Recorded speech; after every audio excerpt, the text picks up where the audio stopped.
Good morning, good afternoon, and good evening. My report is all about leadership. As we all know, mayroon dalawang two functions ang manager. Ito ay ang managing at leadership. Ano nga ba ang managing at leadership? Ang managing, dito umiikot yung pag-a-analyze ng isang manager sa kanyang sitwasyon ng kanyang kumpanya, ang pag-a-analyze niya ng mga goals, ang pagsiset nito, at syempre, yung mga activities nito at kung paano niya kokontrolin ang behavior ng kanyang employees. Samantalang, ang leadership naman, dito pumapasok yung pag-influensya ng isang manager sa kanyang mga employees. Maraming pinoposes na qualities ang isang successful leader. Isa na dito ay ang empowerment. Ang empowerment, dito pumapasok yung pag-share ng isang manager ng kanyang skills sa kanyang mga subordinates. Dito involved lalo na ang isang sa pagdesisyon. Halimbawa, kung sa isang department store, nagkaroon ng conflict between a customer at between ng isang sales clerk, ang isang manager na nagpo-possess ng empowerment ay kumukuha o humihingi ng suggestion sa kanyang mga subordinates. Ang ikalawa naman ay ang intuition. Ang intuition, ito yung pagkakaroon ng manager ng gut feel kung saan nararamdaman niya yung mga probable circumstances na pwedeng mangyari. Halimbawa, nagkaroon ng increase ng mga customer orders.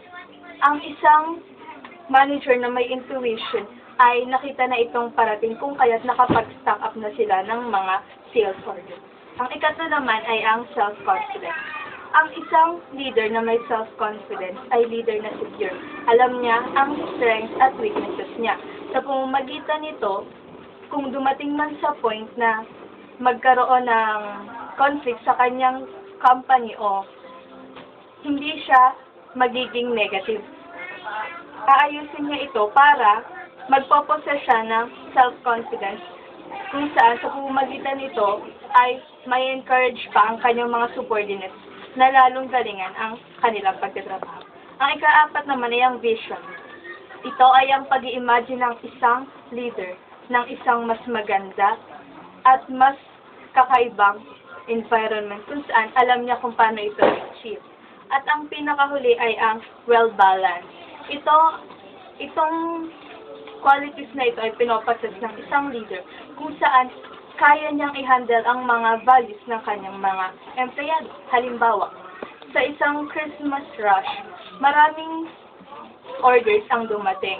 Siyempre, kukulangan sa oras ang mga trabahador. Kung kaya't, kailangang humingi ng manager ng overtime sa kanyang mga employees. Ang isang employee na hindi pumayag sa kanyang overtime ay dapat intindihin ng kanyang manager. Hindi dapat siya take advantage dito para tanggalin sa trabaho ang kanyang empleyado. Maraming mga factors para ma-motivate ang pagiging leadership, ang leadership ng isang manager. Ang dalawa dito ay ang extrinsic rewards at ang intrinsic rewards. Ano nga ba ang extrinsic rewards? Ang extrinsic rewards, dito pumapasok ang mga bonus, mga salary, etc. Ang intrinsic rewards naman, ito yung mga individual kung saan nasasatisfy ng kanilang self-esteem at self-actualization ang kanilang leadership roles, kung saan dito nakakatulong sila para ma-achieve ang vision at ang mga objectives ng kanyang kumpanya.